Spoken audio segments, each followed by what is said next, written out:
शब्द और उसके विलोम। विलोम का सामान्य सा अर्थ होता है उल्टा या विपरीत। क्या होता है? उल्टा या विपरीत।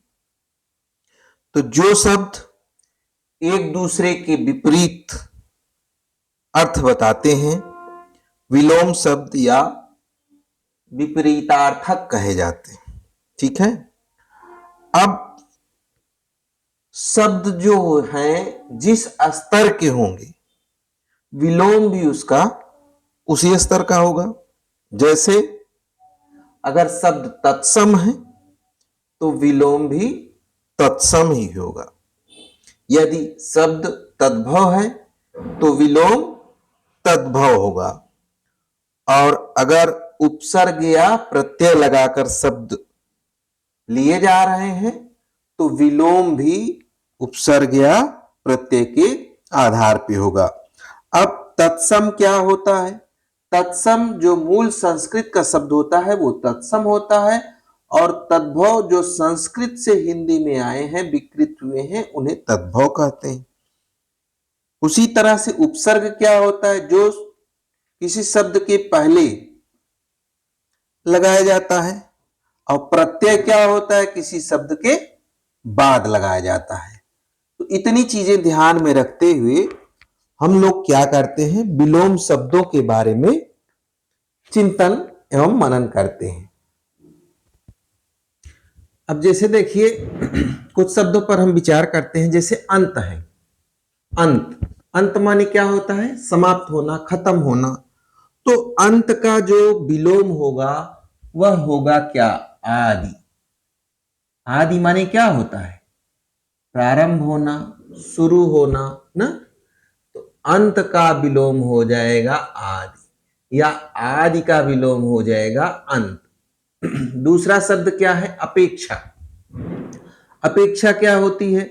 जैसे मैं पढ़ा रहा हूं तो आप लोगों से अपेक्षा करूंगा कि आप लोग पढ़िए, और आप ये समझ रहे हैं कि ये हमारे गुरु हैं तो ये हमको पढ़ाएंगे। तो अपेक्षा का मतलब होता है किसी चीज से कोई आशा करना। अब इसका विलोम क्या हो जाएगा? उपेक्षा। अपेक्षा का विलोम क्या हो जाएगा? उपेक्षा। उपेक्षा का मतलब क्या होता है?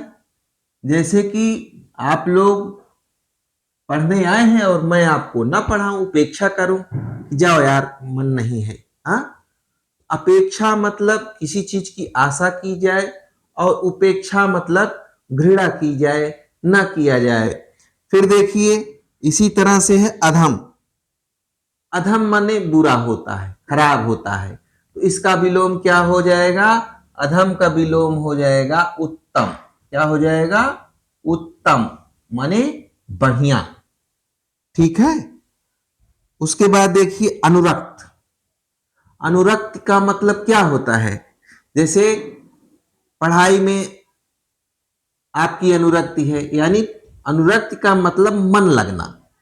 आपका मन जिस कार्य में लगेगा तो ये कहा जाएगा कि यह व्यक्ति अनुरक्ति में है। और इसका विलोम क्या हो जाएगा? विरक्त, यानी कि ये विरक्त, तो पढ़ने में यह व्यक्ति मन नहीं लगाता। ठीक, या कहीं भी इसको लगाया जा सकता है। अनुरक्ति का विलोम क्या होता है? विरक्ति। अब देखिए अज्ञ। अज्ञ का अर्थ होता है मूर्ख, और इसका विलोम हो जाएगा विज्ञ। क्या हो जाएगा? विज्ञ। इसका मतलब क्या होता है? विज्ञ माने ज्ञानी। ठीक है। अज्ञ का विलोम क्या होता है? विज्ञ। फिर से देखिए अंत का आदि, अपेक्षा का उपेक्षा, अधम का उत्तम, अनुरक्ति का विरक्ति, अज्ञ का विज्ञ। ये क्या है? विलोम शब्द हैं। अब देखिए अनुकूल। अनुकूल मतलब एक ही दिशा में। जैसे हम जिस दिशा में चल रहे हैं उसी दिशा में हवा भी बह रही है तो हमको चलने में आसानी हो जाएगी। और प्रतिकूल मतलब क्या होता है? उल्टी दिशा में। जैसे नाव चल रही है नदी में, अगर धारा की दिशा में बहेगी तो उसको अनुकूल कहेंगे, और प्रतिकूल अगर नाव धारा की उल्टी दिशा में तुमको खेना पड़ जाए, ले जाना पड़ जाए, तो बड़ी समस्या होगी।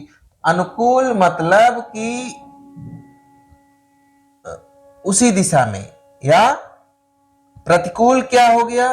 प्रतिकूल मतलब उल्टा, अनुकूल मतलब उसी दिशा में।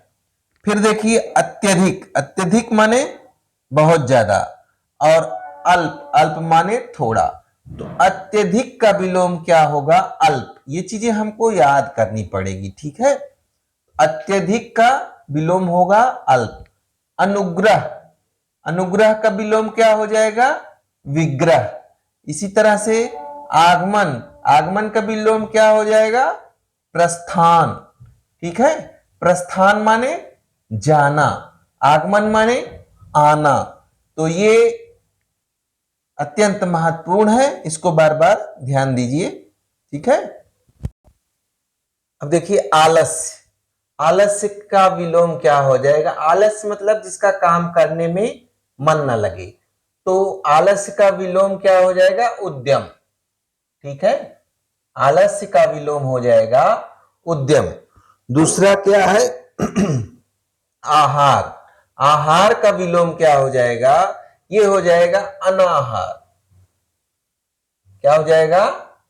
अनाहार, ठीक। आधुनिक, आधुनिक का विलोम क्या हो जाएगा? प्राचीन, प्राचीन। आधुनिक की जगह कभी कभी अर्वाचीन भी आता है, तो प्राचीन का विलोम अर्वाचीन भी होता है, या अर्वाचीन का विलोम प्राचीन भी होता है। तो इसको ध्यान रखिएगा थोड़ा सा। क्या है ये? अर्वाचीन, ठीक है। यहां लिख दे रहे हैं अर्वाचीन। तो ये आधुनिक और अर्वाचीन दोनों का एक ही मतलब है, और इसका विलोम हो जाएगा, क्या हो जाएगा? प्राचीन। आधुनिक और अर्वाचीन का विलोम प्राचीन। अब देखिए आकर्षण, आकर्षण का विलोम क्या हो जाएगा? आकर्षण माने कोई चीज बहुत सुंदर लगे, अच्छा लगे, जो किसी को आकर्षित करे, तो इसका विलोम हो जाएगा विकर्षण। क्या हो जाएगा? विकर्षण, ठीक है। विकर्षण यानी जो किसी को आकर्षित ना करे, विकर्षण। अब देखिए आर्द्र, ये बहुत इंपॉर्टेंट है। आर्द्र कई बार पूछा गया है, आधुनिक और अर्वाचीन भी पूछा गया है। आर्द्र मतलब होता है गीला, तो इसका विलोम क्या हो जाएगा? शुष्क। इसका विलोम क्या हो जाएगा? शुष्क। आर्द्र का विलोम क्या हो जाएगा? शुष्क। आर्द्र का विलोम शुष्क हो जाएगा। अब देखिए आस्तिक, आस्तिक का मतलब होता है कि जो ईश्वर पर विश्वास करता हो, तो इसका विलोम क्या हो जाएगा? अनास्तिक। अनास्तिक मतलब क्या होता है? नास्तिक, नास्तिक। नास्तिक मतलब क्या होता है? कि जो ईश्वर पर विश्वास नहीं करता। आस्तिक का मतलब जो ईश्वर पर विश्वास करता है, और नास्तिक का मतलब क्या होता है? कि जो ईश्वर पर विश्वास नहीं करता।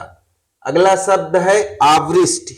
आवृष्टि मतलब क्या होता है? कि जहां वर्षा हो, वर्षा वाला क्षेत्र आवृष्टि क्षेत्र कहलाता है, और इसका विलोम जहां वर्षा ना हो, यानी कि अनावृष्टि। क्या हो जाएगा? ये हो जाएगा अनावृष्टि। अनावृष्टि जो है आवृष्टि का विलोम होगा। अब देखिए आहूत, आहूत करना यानी प्रकट करना, यानी बुलाना, आहूत। तो आहूत का विलोम क्या हो जाएगा? आहूत का विलोम हो जाएगा अनाहूत। आहूत का विलोम क्या हो जाएगा? अनाहूत। इसी तरह से अथ, अथ का मतलब क्या होता है? प्रारंभ। ठीक, तो इसका विलोम क्या हो जाएगा? इति। इति माने समाप्त होना। जैसे कथा नहीं सुनाया जाता तो उसमें अथ रहता है ना, अथ का मतलब प्रारंभ और इति का मतलब क्या होता है? समाप्त। अथ का विलोम इति हुआ। अब देखिए आगामी। आगामी मतलब होता है आने वाला, और इसका विलोम क्या हो जाएगा? इसका विलोम हो जाएगा विगत, यानी कि जो बीत चुका है। आगामी का विलोम क्या हो जाएगा? विगत। ठीक है, फिर से देखिए, आलस्य का क्या होगा? उद्यम। आहार का क्या होगा? अनाहार। आधुनिक या अर्वाचीन का क्या होगा? प्राचीन। आकर्षण का विलोम क्या हो जाएगा? विकर्षण। आर्द्र माने बताया गीला, इसका विलोम क्या हो जाएगा? शुष्क। आस्तिक का नास्तिक। आवृष्टि का अनावृष्ट। आहूत का अनाहूत। अथ का इति। आगामी का विगत। ठीक है, देखिए अभिज्ञ। अभिज्ञ का विलोम क्या होता है? अनभिज्ञ। क्या होता है? अनभिज्ञ। इसका भिज्ञ भी होता है। क्या होता है? भिज्ञ भी होता है। अनभिज्ञ मतलब मूर्ख होता है, जो जानकारी नहीं रखता, और भिज्ञ भी होता है। अगम। अगम का क्या हो जाएगा? सुगम। अगम माने जहां जाया ना जा सके, और सुगम मतलब जहां जाना आसान हो। ठीक है, अतुल। अतुल का विलोम क्या हो जाएगा? अतुल माने जिसकी तुलना ना हो सके, तो इसका विलोम हो जाएगा तुल्य। क्या हो जाएगा? तुल्य। अनाथ। अनाथ मतलब क्या होता है? जिसके माता पिता ना हो, तो इसका विलोम हो जाएगा सनाथ। अनाथ का विलोम सनाथ। इसी तरह से अनुयायी। अनुयायी मतलब जैसे महात्मा गांधी के बहुत सारे अनुयायी थे, तो यानी पीछे चलने वाला, उनकी बात मानने वाला। तो अनुयायी का विलोम क्या हो जाएगा? विरोधी। विरोधी। इसी तरह से अग्रज। अग्रज का विलोम क्या हो जाएगा? अग्रज माने बड़ा। ठीक, जैसे बड़ा भाई, तो इसका विलोम क्या हो जाएगा? अनुज। अनुज माने छोटा। अनुज माने छोटा। ठीक है, देखिए अभिज्ञ का क्या होता है? अनभिज्ञ अभिज्ञ। अगम का सुगम। अतुल का तुल्य। अनाथ का सनाथ। अनुयायी का विरोधी। अग्रज का अनुज। देखिए अर्थ। अर्थ का विलोम क्या होगा? अनर्थ। अर्थ माने जिसका कोई मतलब हो, और अनर्थ माने एकदम बुरा होना। ठीक, अर्थ का विलोम हो जाएगा अनर्थ। फिर देखिए आलोक। आलोक का विलोम क्या हो जाएगा?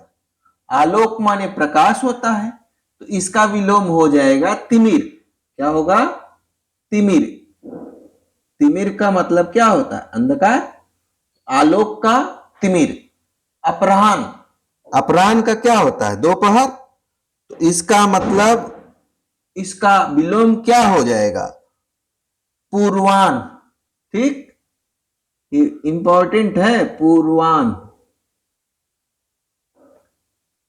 ये हो जाएगा अनावरण। जैसे कहा जाता है ना, मूर्ति का अनावरण, या अनावरण का विलोम क्या हो जाएगा?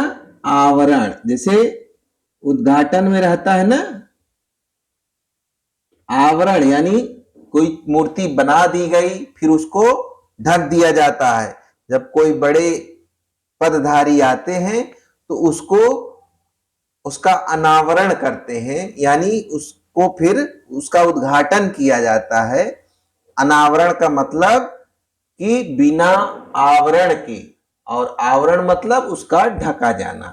ठीक है, तो मैंने लगभग जो महत्वपूर्ण आ शब्द से अभी तक जो पूछे गए हैं आपकी परीक्षा में, उन सब विलोमों को मैंने लिखवा दिया है। इसको आप लोग तैयार कर लीजिएगा।